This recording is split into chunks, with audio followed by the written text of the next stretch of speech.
पिछले दिनों में जो विषय हमने शुरू किया था, प्रभु यीशु मसीह दूसरों से अलग कैसे है, वो विषय हम सीख रहे थे।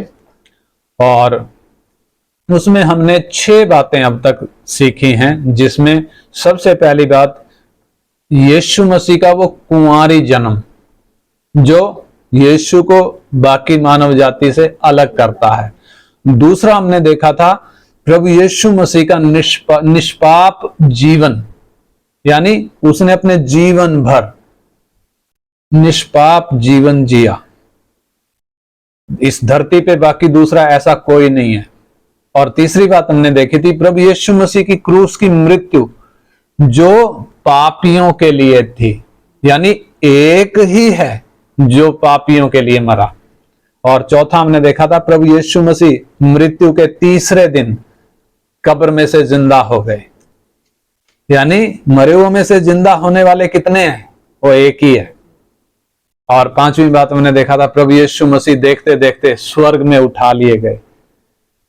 और छठा हमने देखा था प्रभु यीशु मसीह सिंहासन पर विराजमान है।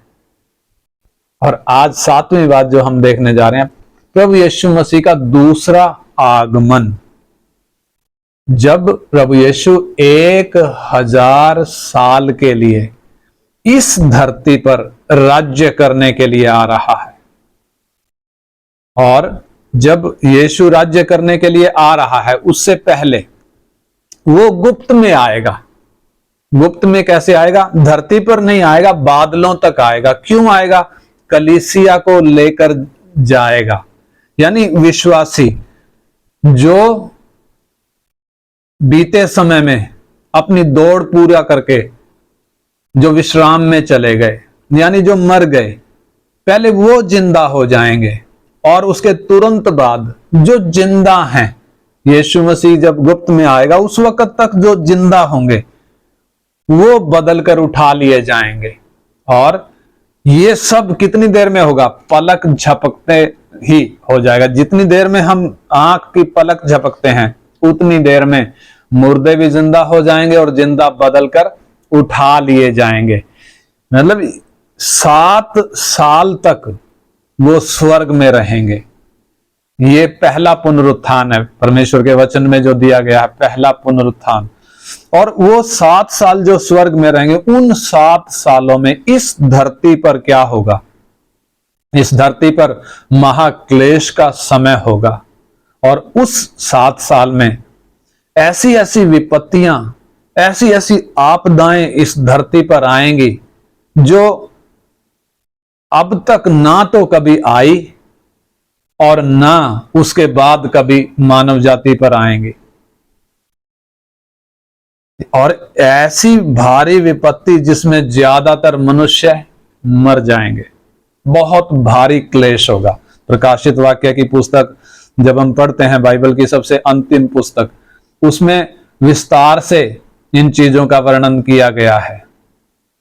और उन 7 सालों के अंत में प्रभु यीशु दूसरी बार इस धरती पर आएंगे। यानी पहली बार कब आए थे? जब वो मनुष्य के शरीर में होकर कुंवारी के गर्भ से जब उन्होंने जन्म लिया। और दूसरी बार वो प्रगट में आएंगे, यानी वो जब इस धरती पर अपना काम पूरा करके, यानी क्रूस पर अपना प्राण देकर, पापियों के लिए कीमत चुकाकर, वो जब उठा लिए गए। कहां से उठाए गए? यरूशलेम के पास में जो जैतून पहाड़ है, उस जैतून पहाड़ से प्रभु यीशु मसीह देखते देखते उठा लिए गए। और जकरिया उसका 14 अध्याय का 4 वचन में लिखा है कि उस दिन क्या होगा? जब यीशु इस धरती पर दोबारा आएंगे, उस दिन वो उसी जैतून पहाड़ पर उतरेंगे, उसी जैतून पहाड़ पर पांव रखेंगे और वो पहाड़ टूटकर 2 हिस्सों में बंट जाएगा। जकरिया ने पहले ही भविष्यवाणी करी हुई है।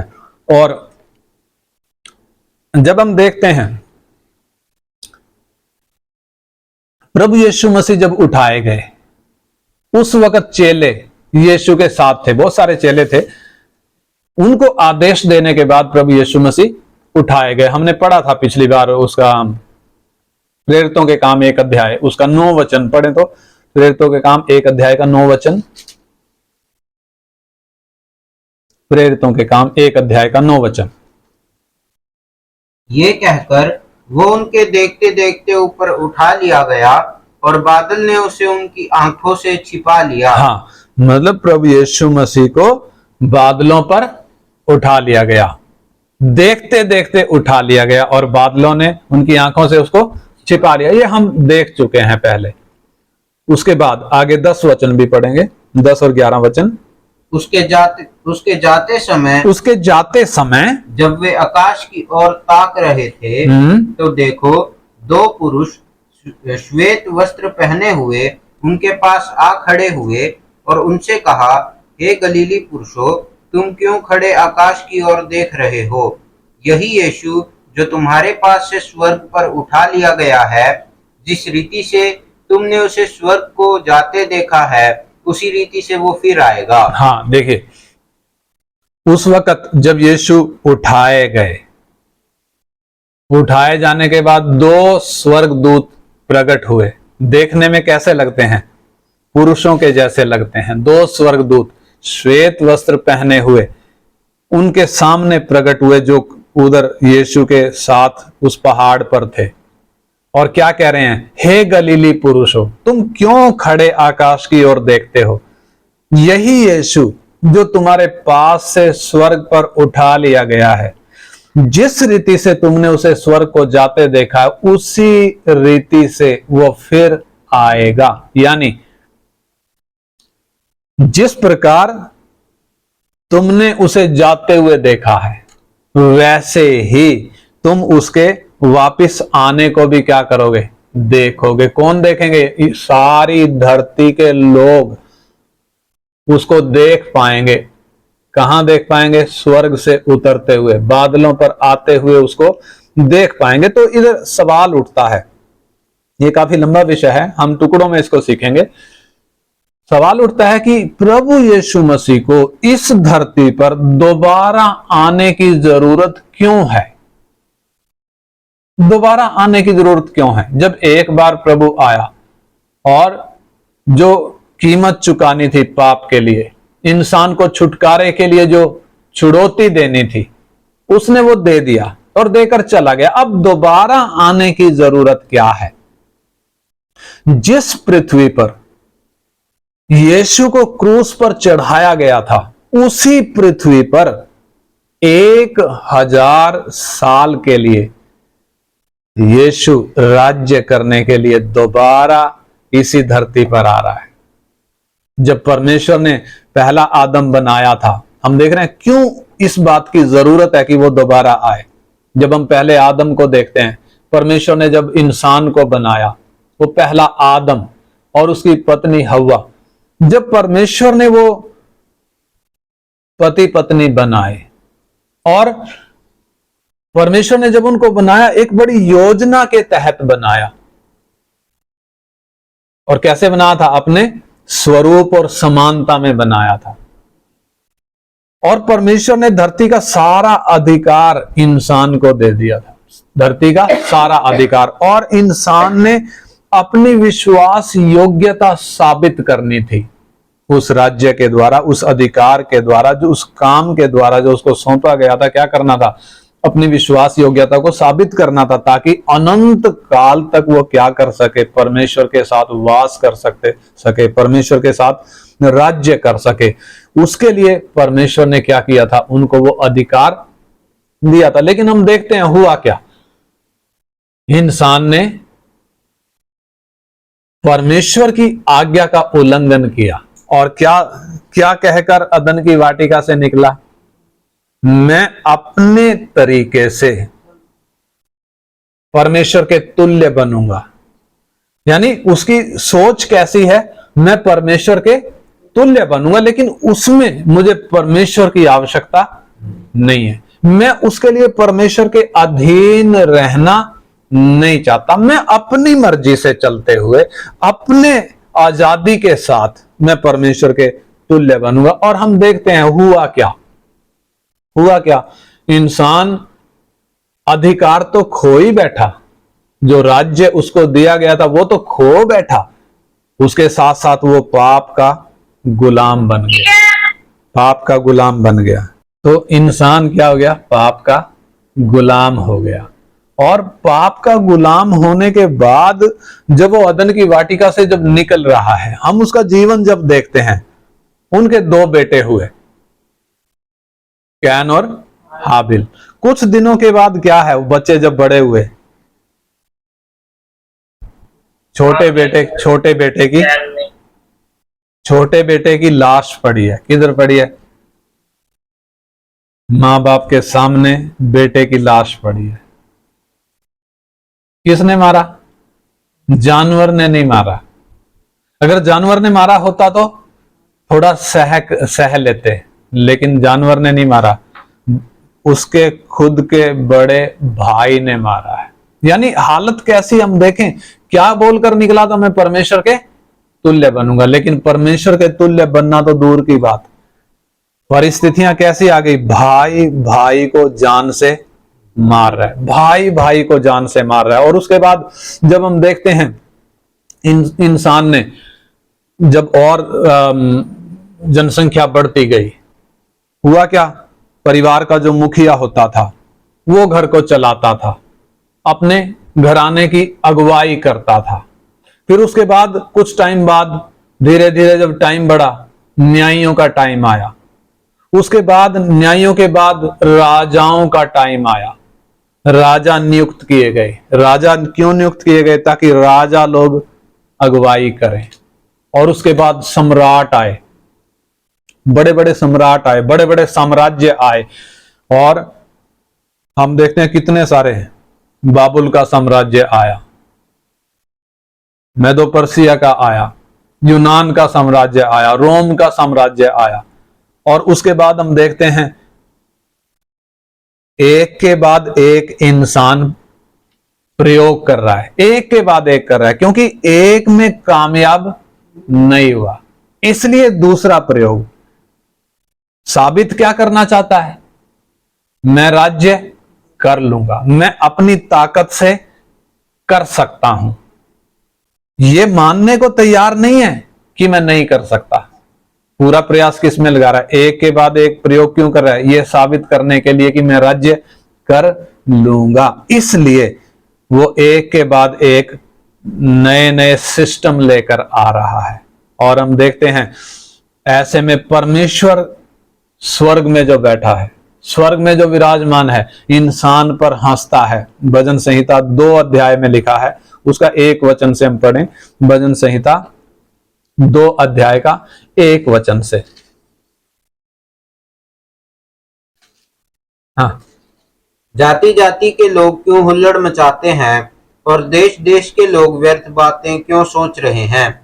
यहोवा और उसके अभिषिक्त के विरुद्ध पृथ्वी के राजा मिलकर और हाकिम आपस में सम्मति करके कहते हैं, आओ हम उनके बंधन तोड़ डालें और उनकी रस्सियों को अपने ऊपर से उतार फेंकें। वो जो स्वर्ग में विराजमान है हंसेगा, प्रभु उनको ठट्ठों में उड़ाएगा। तब वो उनसे क्रोध में बातें करेगा और क्रोध में कहकर उन्हें घबरा देगा। 6 भी पढ़ दें। मैं तो अपने ठहराए हुए राजा को अपने पवित्र पर्वत सिय्योन की राजगद्दी पर बैठा चुका हूँ। हाँ, परमेश्वर जो स्वर्ग में है क्या कह रहा है, इंसान के इस फेल्योर को देखकर, यानी इंसान क्या कहकर निकला था, मैं राज्य करूंगा, लेकिन न्याय, सच्चाई और धार्मिकता से राज्य आज तक इंसान कर नहीं पाया, फेल हो गया। कर क्या रहा है, अपने दम पर राज्य करना चाहता है। उसे एहसास नहीं है कि उसका समय समाप्त होने वाला है, इंसान का दिन खत्म होने वाला है। टाइम आएगा, कौन सा दिन आएगा, परमेश्वर का दिन आएगा, यानी इंसान का समय निश्चित है। और आज के शासकों को हम देखें, आज के समय में राष्ट्रपति हैं, प्रधानमंत्री हैं, राजा भी हैं, है ना, और डिक्टेटर्स भी हैं दुनिया भर में जब देखें तो। कहीं लोकतंत्र है। और ये लोग सोचते क्या है, हमारे पास अधिकार है, हम कर सकते हैं, हम जो चाहें वो कर सकते हैं, यानी केवल हमारी मर्जी चलेगी करके इंसान सोचता है। लेकिन इधर हमने पढ़ा, उधर लिखा, उसका 4 में लिखा है, वो जो स्वर्ग में विराजमान है हंसेगा, प्रभु उनको ठट्ठों में उड़ाएगा।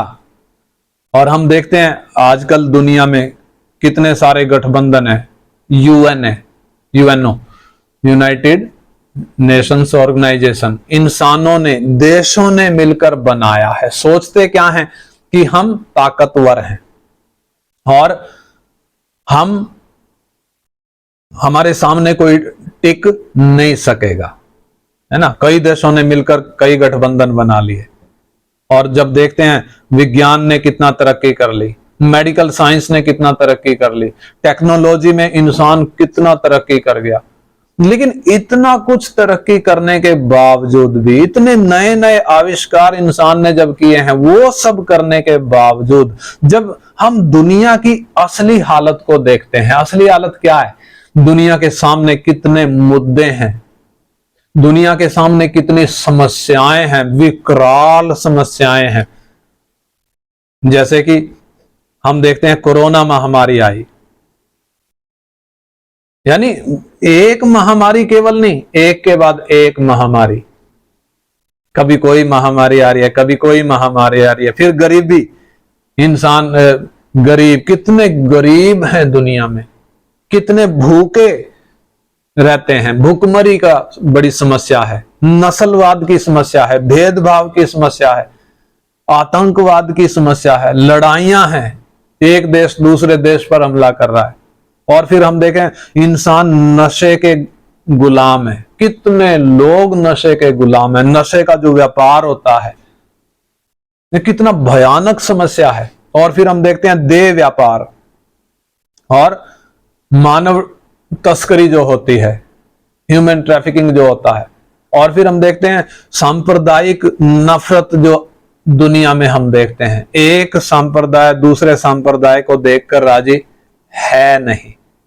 और फिर सट्टा खेलते हैं, राजनीति देखें तो कितना गंदी हो गई, कोई चीज सामान हम खरीदें तो कितना मिलावट उसमें है, कितनी मिलावटखोरी चल रही है, और कितना रिश्वतखोरी है, कितना भ्रष्टाचार है, माफियावाद कितना बढ़ गया, चोरी, धोखाधड़ी, मतलब क्या है, ये लिस्ट लंबी है, अंतहीन है।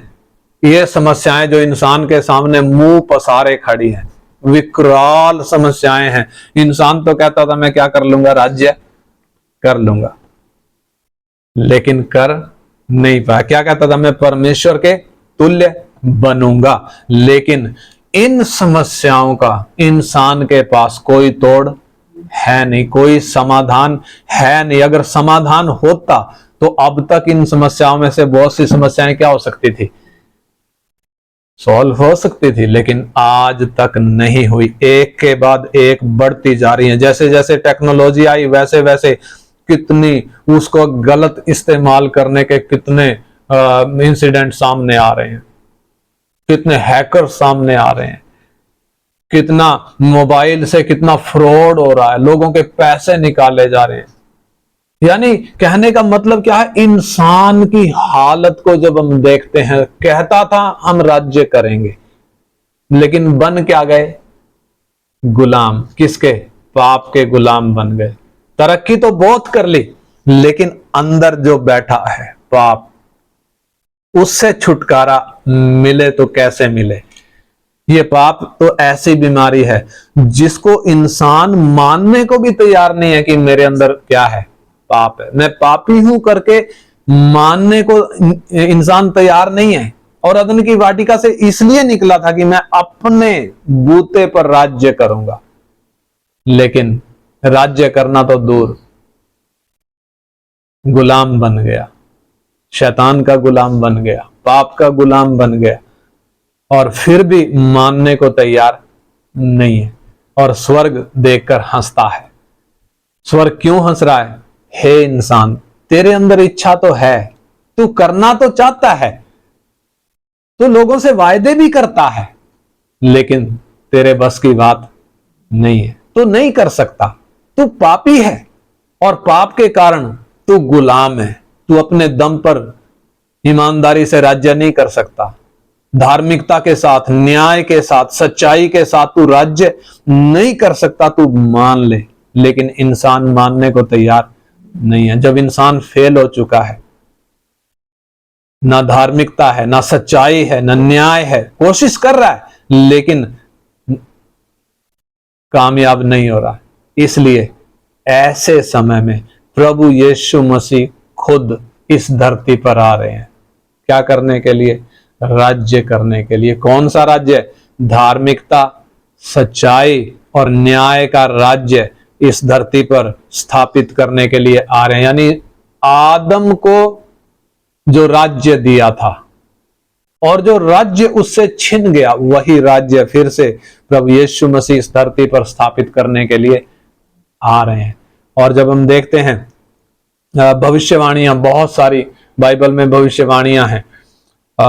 ईसा पूर्व 604 बीसी में 604 बीसी में एक राजा था, बाबुल का राजा। दानियल में हम 2 अध्याय में वो पढ़ते हैं, दानियल की किताब में। उसने स्वप्न देखा और जो उसने स्वप्न देखा, उस स्वप्न के कारण वो बेचैन हो गया। उसे समझ में नहीं आया कि ये क्या है।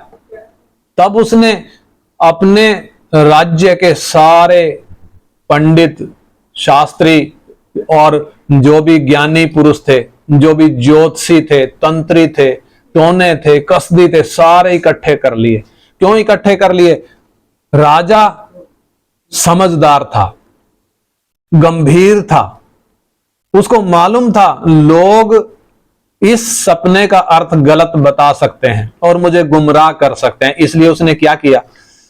उसने बोला तुम्हें सपना भी बताना है और उसका फल भी बताना है, लेकिन कोई भी ऐसा ना निकला जो राजा का सपना बता सके। उसका अर्थ तो दूर की बात है।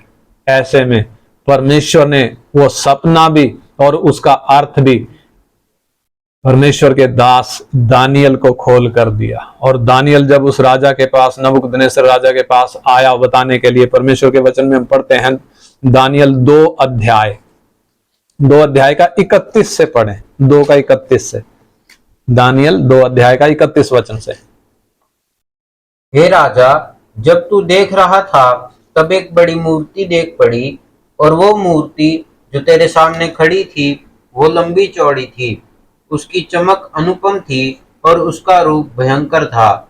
उस मूर्ति का सिर तो चोखे सोने का था, उसकी छाती और भुजाएं चांदी की, उसका पेट और जांघें पीतल की, उसकी टांगें लोहे की और उसके पांव कुछ तो लोहे के और कुछ मिट्टी के थे।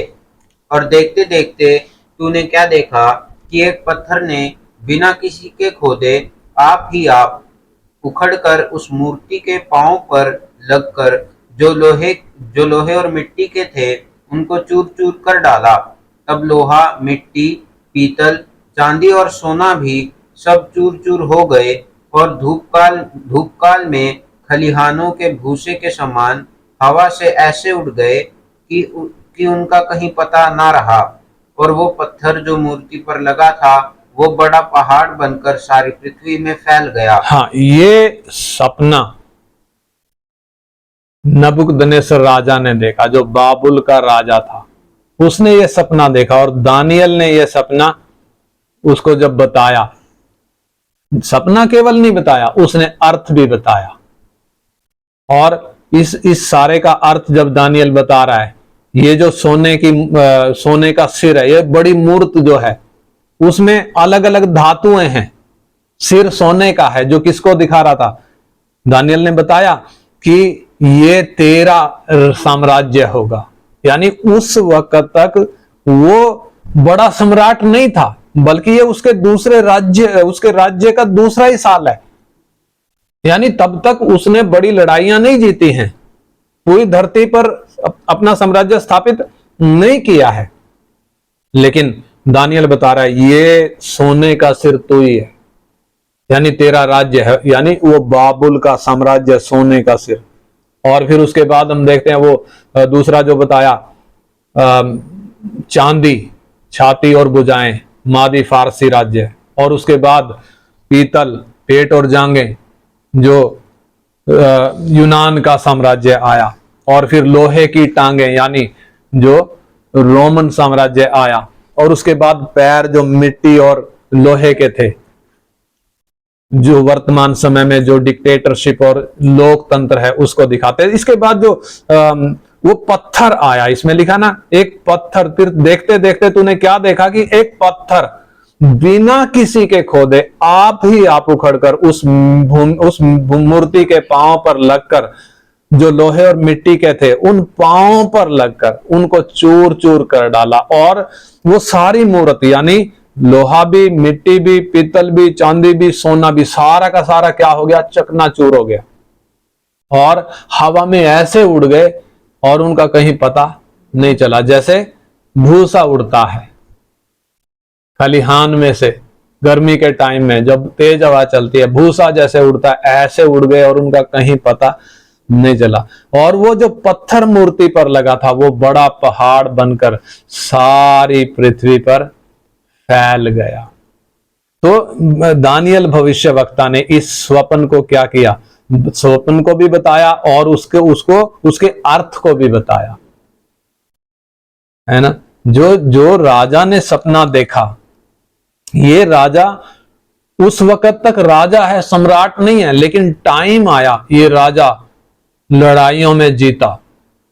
इसने दुनिया भर के राजाओं को हराकर अपना कब्जे में कर लिया और बड़ा बाबुल शहर इसने बनाया।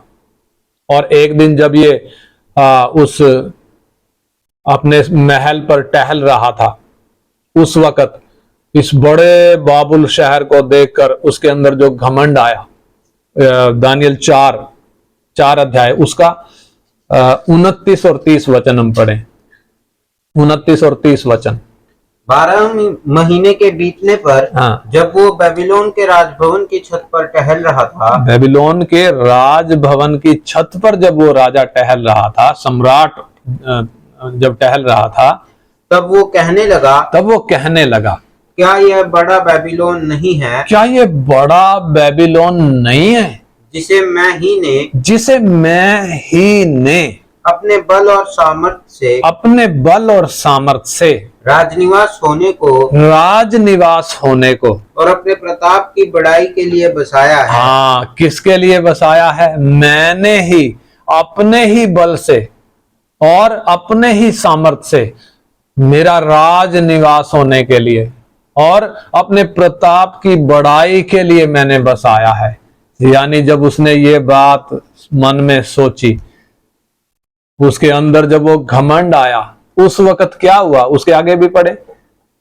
वो वचन राजा के मुंह से निकलने भी ना पाया था। हाँ, यानी राजा जब ये बात बोल रहा है, लिखा वो उसके मुंह से ये बात पूरी निकल भी नहीं पाई थी कि आकाशवाणी हुई, आकाश से आवाज आई, हे राजा नबूकदनेस्सर। क्या आवाज आ रही है? हे राजा नबूकदनेस्सर, तेरे विषय में ये आज्ञा निकलती है, तेरे विषय में ये आज्ञा निकलती है।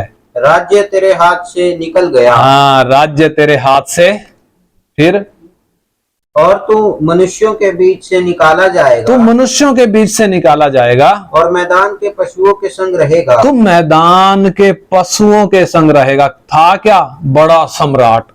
क्या घमंड कर रहा था? मैंने अपने ताकत से ये राज्य स्थापित किया है, ये बड़ा साम्राज्य मैंने अपनी ताकत से स्थापित किया, अपने ही बल से स्थापित किया, अपनी ही महिमा और अपनी बड़ाई के लिए, मेरा राज निवास होने के लिए मैंने बनाया।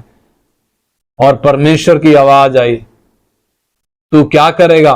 तू पशुओं के संग रहेगा और मैदान के पशुओं के संग रहेगा। हाँ, और बैलों के समान घास चरेगा। हाँ, बैलों के समान घास चरेगा। हाँ, और हुआ क्या? जैसे ही ये आवाज आई, नबूकदनेस्सर, परमेश्वर ने उस नबूकदनेस्सर को 7 साल तक घास खिलाया। जैसे जानवर घास खाता है, उस बड़े सम्राट को। यानी इंसान सोचता क्या है?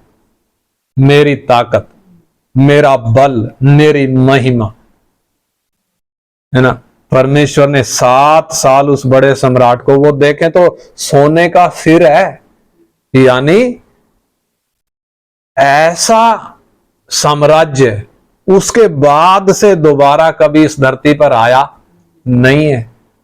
सोने का था, उसके बाद चांदी का आया, चांदी जैसा, फिर पीतल जैसा आया, फिर लोहे जैसा आया, अभी मिट्टी और लोहा है, मिक्स है, लेकिन वो सोने जैसा दोबारा आया।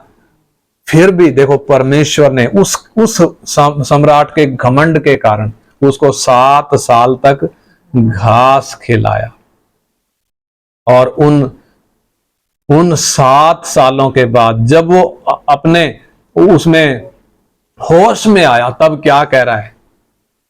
तब परमेश्वर की बड़ाई कर रहा है। तब उसको एहसास होता है कि ये राज्य मैंने अपने बल से नहीं स्थापित किया, ये बल्कि परमेश्वर ने यह मुझे दिया। तब उसको एहसास हुआ। लेकिन अब इंसान अपने घमंड के कारण क्या नहीं करता? उस बात को मानता नहीं है। क्या सोचता है? मेरे बल से मैं चलूंगा, मेरी बुद्धि से मैं चलूंगा, मेरी ताकत से मैं चलूंगा। और फिर वो जो मैंने बताया, ये जो मूर्त देखी, अभी आज के समय में हम कहां हैं? वो सोने का सिर जो नबूकदनेस्सर का वो बेबीलोन साम्राज्य था, वो चला गया, आज नहीं है। उसके बाद मादी फारसी आए, एक ही रात में उन्होंने उस बड़े साम्राज्य बाबुल को उलट दिया, एक ही रात में उलट दिया और अपना राज्य स्थापित कर लिया। और फिर उसके बाद मादी फारसियों का भी जब गया, ग्रीक साम्राज्य आया, सिकंदर महान जिसमें हुआ। लेकिन आज हम देखते हैं वो सिकंदर महान भी चला गया, नहीं है आज के टाइम में। उसके बाद रोमन साम्राज्य आया, बड़े बड़े कैसर आए, शक्तिशाली थे, लेकिन वो भी चले गए, खत्म हो गए। और फिर आज के समय में हम सुनते हैं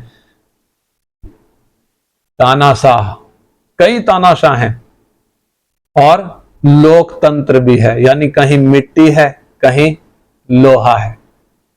यानी हम कहां पहुंच चुके हैं? पैरों तक पहुंच चुके हैं। वो पैर जो मिट्टी और लोहे के हैं, आज हम उस जगह में खड़े हैं। और जैसे दानियल ने बताया, उसका दोबारा वो पढ़े, 2 का 44-45 पढ़े, 44 और 45। उन राजाओं के दिनों में, उन राजाओं के दिनों में स्वर्ग का परमेश्वर एक ऐसा राज्य उदय करेगा, एक ऐसा राज्य उदय करेगा जो अनंत काल तक ना टूटेगा। हाँ, जो अनंत काल तक क्या नहीं होगा? टूटेगा नहीं। एक ऐसा राज्य कौन स्थापित करेगा? परमेश्वर करेगा। और फिर और ना वो किसी दूसरी जाति के हाथ में किया जाएगा। हाँ, देखो, बाबुल साम्राज्य मादी फारसियों के हाथ में चला गया, मादी फारसियों का राज्य यूनान के हाथ में चला गया, यूनान का राज्य रोमियों के हाथ में चला गया, रोमी भी चले गए, तानाशाह आ गए, फिर लोकतंत्र आ गया। लेकिन ये राज्य, वो जो पत्थर उस मूर्त पर लगा था, यानी वो मूर्त तो गई, वो साम्राज्य तो गए, लोकतंत्र भी गया, तानाशाह भी गए, अब कौन? वो पत्थर सारी जमीन में जो फैला है। इधर लिखा है परमेश्वर एक ऐसा राज्य उन राजाओं के बाद स्थापित करेगा। उन दिनों में परमेश्वर, स्वर्ग का परमेश्वर एक ऐसा राज्य स्थापित करेगा जो अनंत काल तक नहीं टूटेगा, ना वो किसी दूसरी जाति के हाथ में किया जाएगा। वरन वो उन सब राज्यों को चूर चूर करेगा, उन सब राज्यों को चूर चूर करेगा और उनका अंत कर डालेगा, उनका अंत कर डालेगा, और वो सदा स्थिर रहेगा, सदा स्थिर रहेगा। जैसा तूने देखा कि एक पत्थर किसी के हाथ के बिन खोदे पहाड़ में से उखड़ा, और उसने लोहे, पीतल, मिट्टी, चांदी और सोने को चूर चूर किया, इसी रीति महान परमेश्वर ने राजा को बताया है कि इसके बाद क्या क्या होने वाला है। न स्वप्न में और न उसके फल में कुछ संदेह है। हाँ, यानी राजा को जो उसने स्वप्न देखा था, स्वप्न भी बताया गया और उसका अर्थ भी बताया गया।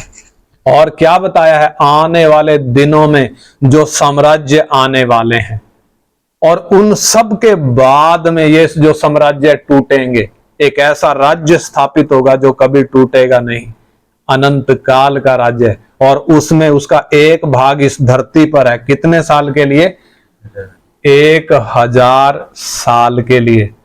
यानी वो पत्थर जो बिना हाथों के खोदे पहाड़ से खुद कर आया, अपने आप उखड़ कर आया, वो देखने में खतरनाक नहीं था, लेकिन उसने करा क्या, वो सारी मूरत को, यानी उन सब साम्राज्यों को चकनाचूर कर दिया। जब वो मूरत से टकराया, मूरत टुकड़े टुकड़े होकर चूर चूर हो गई, भूसी की तरह उड़ गई, जैसे वो भूसी जिसको हवा उड़ा ले जाती है। और आज ना वो बड़ा बाबुल, ना मादी फारसी, ना यूनान, ना सिकंदर, ना रोमन साम्राज्य, सब गए। और आज के समय में जो है ये तानाशाह और लोकतंत्र, ये भी जाएंगे। पैरों पे जब वो पत्थर लगेगा, ये भी चकनाचूर, पूरा चकनाचूर होकर सब उड़ जाएगा। यानी वो सारे साम्राज्य जब चले गए, इंसान के लिए क्या संदेश है? तू वायदा तो करता है, बड़े बड़े वायदे करता है, लेकिन अफसोस तू इन वायदों को पूरा कर नहीं सकता। क्यों नहीं कर सकता? तेरे अंदर जो पाप है, तू पाप का गुलाम है, तू अपना ही स्वार्थ पूरा करने में लगा है। लेकिन उसके बावजूद भी इंसान मानने को तैयार नहीं। परमेश्वर मौका दे रहा है, लेकिन मैंने बताया इंसान का समय खत्म होने जा रहा है। वो पत्थर उखड़ कर आने वाला है, यानी यीशु का वो दूसरा आगमन। वो पत्थर क्या दिखा रहा है? प्रभु यीशु मसीह का वो दूसरा आगमन को दिखाता है। यानी परमेश्वर का दिन आने वाला है, परमेश्वर का राज्य आने वाला है। सर्वशक्तिमान परमेश्वर इंसान को पाप की गुलामी से छुड़ाने के लिए इस धरती पर इंसान के तौर पर आया, जिसको यीशु मसीह कहा गया। और इस संसार ने, इस जगत ने उस यीशु के साथ क्या किया? उसको क्रूस पर चढ़ाकर मार डाला। उसको पहचाना नहीं कि ये कौन है, ये हमारा मालिक है करके, ये जगत का बनाने वाला है करके नहीं पहचाना। यूहन्ना में लिखा, यूहन्ना 1 अध्याय उसका 10-11 पढ़े, यूहन्ना 1 का 10-11, यूहन्ना 1 अध्याय का 10-11। वो जगत में था, वो जगत में था और जगत उसके द्वारा उत्पन्न हुआ, जगत उसके द्वारा उत्पन्न हुआ, और जगत ने उसे नहीं पहचाना। जगत ने उसे नहीं पहचाना। वो अपने घर आया, वो अपने घर आया, और उसके अपनों ने उसे ग्रहण नहीं किया। उसके अपनों ने उसे ग्रहण नहीं किया, बल्कि करा क्या? उसको, उस यीशु को एक अपराधी के समान उसको क्रूस पर चढ़ाकर भयानक मौत मारा। वही यीशु जिसको इस संसार ने क्रूस पर चढ़ाया, वही यीशु जो तीसरे दिन, मृत्यु के तीसरे दिन जो कब्र में से जी उठा, वही यीशु जो जी उठने के बाद स्वर्ग में उठाया गया, इस धरती पर वही यीशु फिर से आने वाला है। कितने टाइम के लिए? 1000 साल इस धरती पर राज्य करने के लिए आ रहा है। इसलिए वो 2 स्वर्गदूत जो प्रकट हुए क्या कह रहे हैं? हे गलीली पुरुषों, तुम क्या खड़े हुए ताक रहे हो? यही यीशु जो तुम्हारे सामने से उठाया गया है, जिस रीति से तुमने उसको जाते देखा, उसी रीति से वो फिर आएगा। और उसमें लिखा है प्रकाशित वाक्य 1 अध्याय का 7 वचन, उसी रीति से आएगा। मतलब मैंने बताया जैसे वो जाते हुए दिखाई दिया है, ऐसे ही आते हुए भी दिखेगा। प्रकाशित वाक्य 1 अध्याय का 7 वचन। देखो वो बादलों के साथ आने वाला है। हाँ, देखो वो बादलों के साथ आने वाला है और हर एक आंख उसे देखेगी। हर एक आंख उसे देखेगी। वरन जिन्होंने उसे भेदा था जिन्होंने उसे भेदा था यानी इस्राएली यहूदी, हाँ, वे भी उसे देखेंगे। वो भी उसे देखेंगे। और पृथ्वी के सारे कुल उसके कारण छाती पीटेंगे। हाँ आमीन। हाँ आमीन। छाती क्यों पीटेंगे? हमने क्या कर दिया? हमने उसको नहीं पहचाना। इस जगत के बनाने वाले को हमने नहीं पहचाना। हमने इसे क्रूस पर मार डाला। हमने इसके साथ अपराधी जैसा व्यवहार किया। ये तो हमें बचाने आया था। इसलिए क्या पीटेंगे? छाती पीटेंगे। परमेश्वर का वचन पहले से बता रहा है। इसलिए यूहन्ना बपतिस्मा दाता यहूदिया के जंगल में आकर क्या प्रचार कर रहा है? वो जोर से चिल्ला रहा है।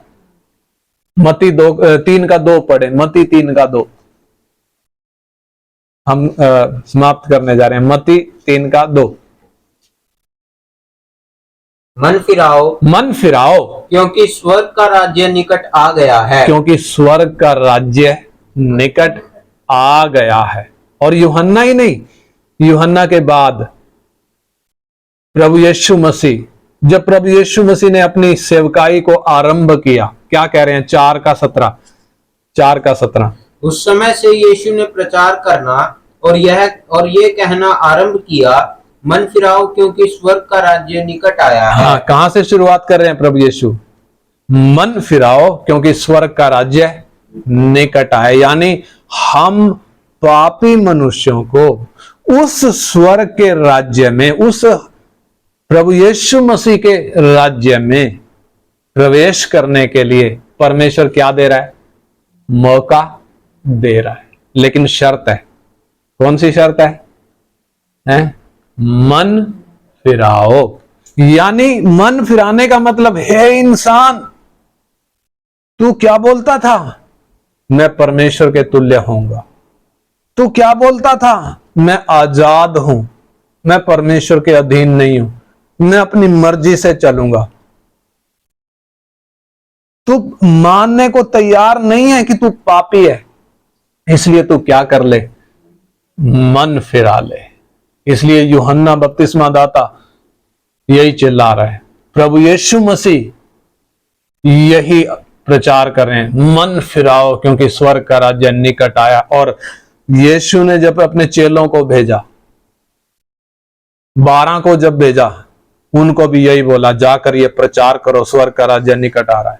और जब 70 को भेजा, उनको भी यही बोला, तुम क्या करो? जाकर प्रचार करो कि लोग मन फिराएं क्योंकि परमेश्वर का राज्य निकट आ गया है। इसलिए उस स्वर्ग के राज्य में प्रवेश करना है तो क्या करना पड़ेगा? मन फिराना पड़ेगा। मैंने मन फिराया प्रभु के अनुग्रह से।